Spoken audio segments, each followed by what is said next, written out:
Você sabe como surgiu o compliance? Não? Vem comigo que eu te conto.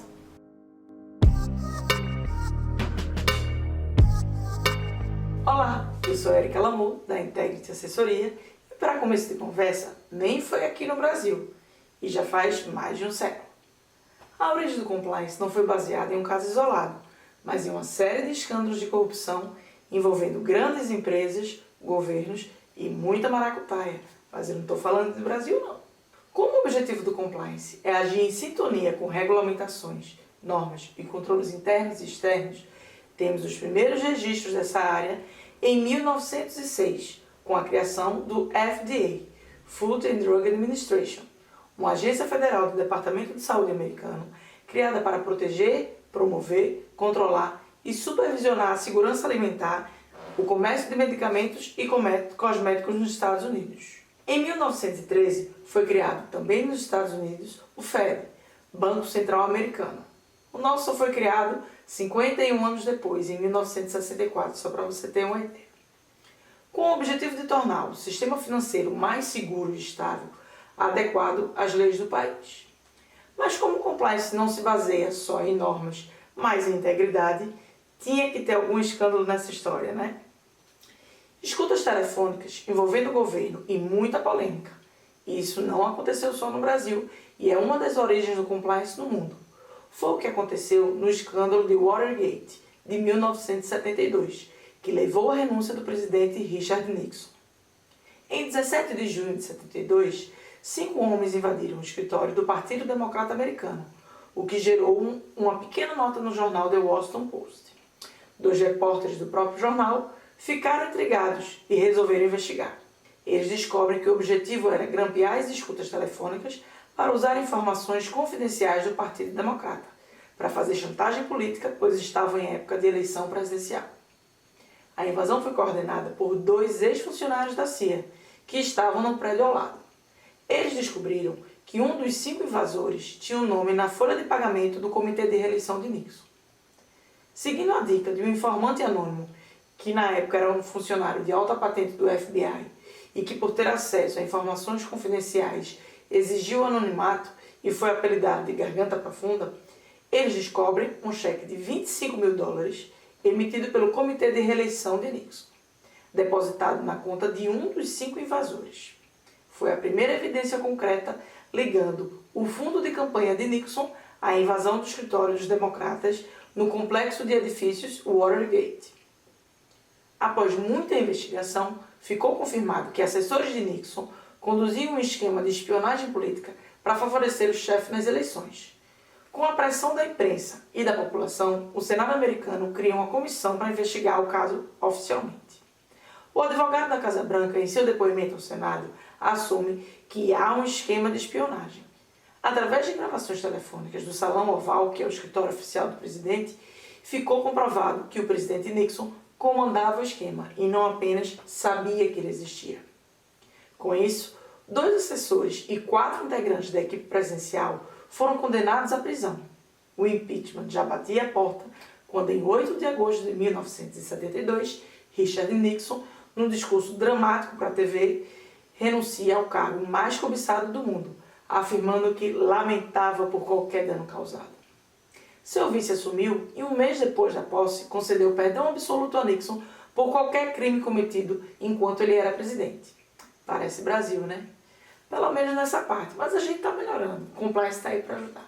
Como resultado, o povo ficou mais desconfiado, a imprensa mais atenta e os políticos americanos mais preocupados, criando um processo mais prático para investigar e combater irregularidades do governo.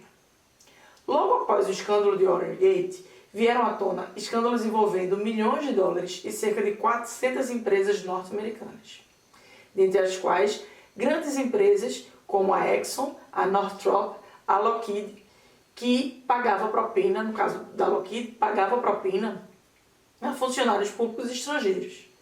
No período da Guerra Fria, haviam sido repassados a título de propina mais de $20 milhões pela Lockheed para agentes públicos estrangeiros, em razão da compra de aeronaves e armamentos.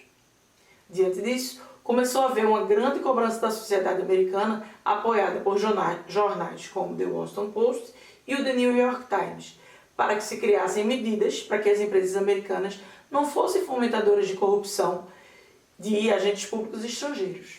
Assim, com a pressão feita pela opinião pública e a repercussão dada pela mídia, foi criado em 1977 o FCPA, que é a Lei Americana Anticorrupção no Exterior. No entanto, como esse foi um movimento isolado, o que começou a acontecer? As empresas americanas passaram a perder mercado diante de empresas europeias, já que em países como Grã-Bretanha e França, além de não haver punição contra o pagamento de propina e outros atos de corrupção, era permitido que essas despesas realizadas nesse intuito fossem ilegalmente descontadas dos lucros de suas empresas. É mole, além de não haver punição, ainda dá para descontar a propina no imposto de renda, nem no Brasil, né? Por favor. Com isso, os Estados Unidos começou a fazer uma pressão internacional, em especial na Europa. Essa forte pressão norte-americana teve como fórum principal a OCDE, Organização para a Cooperação e Desenvolvimento Econômico, e acabou por ser o motor que impulsionou a convenção dessa organização sobre a corrupção de funcionários públicos estrangeiros, criada também em 1998. Pouco após isso, nos anos de 2000 e 2001, ocorreu a bolha da internet, onde o setor de comunicação enfrentou uma série de perdas na Bolsa de Valores, e juntamente com ela, outro grande escândalo, mas dessa vez relacionado a fraudes contábeis. Criada em 1985, uma empresa chamada Enron, que atuava no segmento de energia e gás, teve um grande crescimento, fruto da desregulamentação do setor, ou seja, eles podiam elevar o preço como quisessem, porque não tinham mais intervenção do governo para regular o preço. Com isso, a Enron passou a investir também em outros segmentos, como por exemplo telecomunicações, gerenciamento de risco e derivativo climático, que é um tipo de seguro climático para negócios sazonais. Seu crescimento foi tão espetacular que em 2000 ela se tornou a 7ª maior companhia americana, com 21 mil funcionários, valor de mercado de 68 bilhões de dólares e faturamento de 101 bilhões de dólares. Jeffrey Skimming, que era o chefe de operações financeiras, propôs ao CEO da empresa, Ken Lay, o uso de uma contabilidade criativa.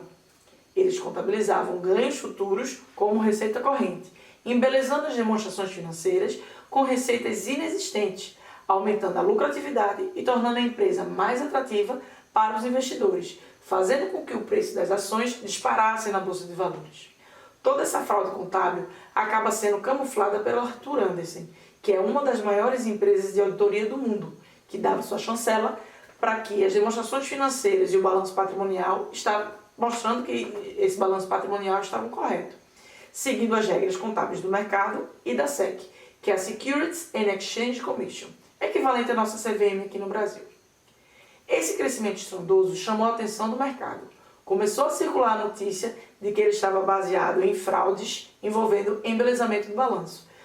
Diante dos rumores e com a SEC no seu cangote, já que ela tinha começado a auditar o setor, alegando fortes razões de cunho pessoal, o Skilling e o Lay entregam seus cargos. Quando a fraude foi revelada, além da demissão em massa, vários computadores foram jogados pela janela para dificultar as investigações, mas não foi só isso. Alguns funcionários pularam também pelas janelas, cometendo suicídio. Quase que eu me esqueço.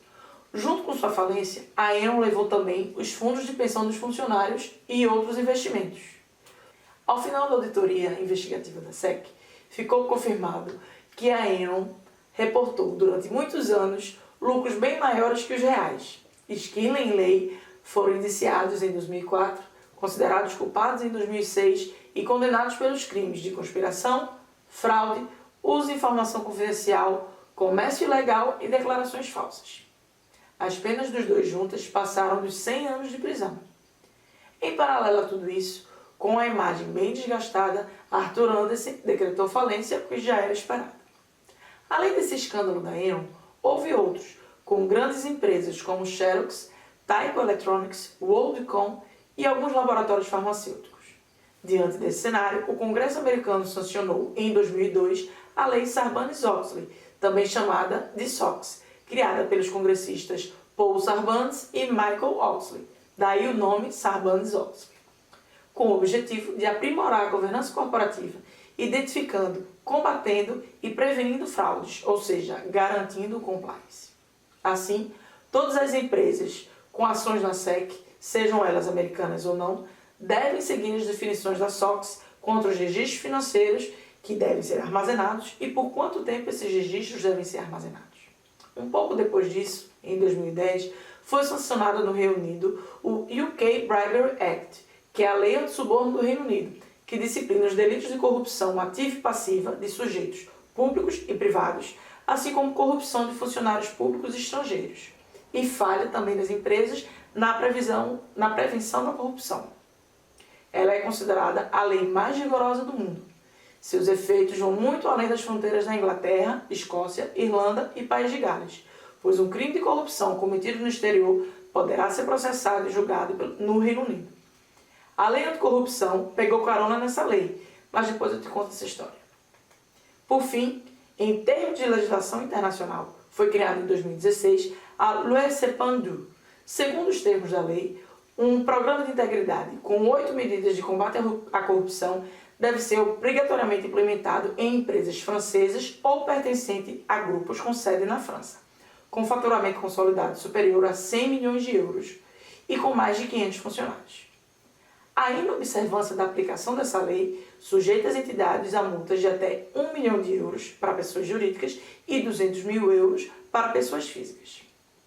Também em 2016 foi criado na Europa a GDPR ou RGPD, que é Regulamento Geral de Proteção de Dados, que entrou em vigor em 2018. Foi criado em 2016, entrou em vigor em 2018 e foi a base para a versão do Piniquim, que é a LGPD, Lei Geral de Proteção de Dados, aqui no Brasil. Mas aguente um pouquinho, que no próximo vídeo a gente vai falar sobre elas. Esse foi o histórico de escândalos e fraudes que deram origem ao compliance no âmbito internacional. Mas e aqui no Brasil? Como foi que tudo começou? Enquanto lá fora acontecia todo esse processo que deu origem ao compliance, o que é que estava rolando aqui no Brasil para fomentar o combate à corrupção como berço para o surgimento da área de compliance? Eu vou te contar tudo, mas no próximo vídeo. Espero que você tenha gostado. Se inscreva no canal Integrity e se tiver alguma dúvida, pode perguntar nos comentários, tá? Se você gostou, compartilhe esse vídeo e ative o sininho de notificações para ficar sabendo em primeira mão quando tiver vídeo novo aqui no canal. Até a próxima!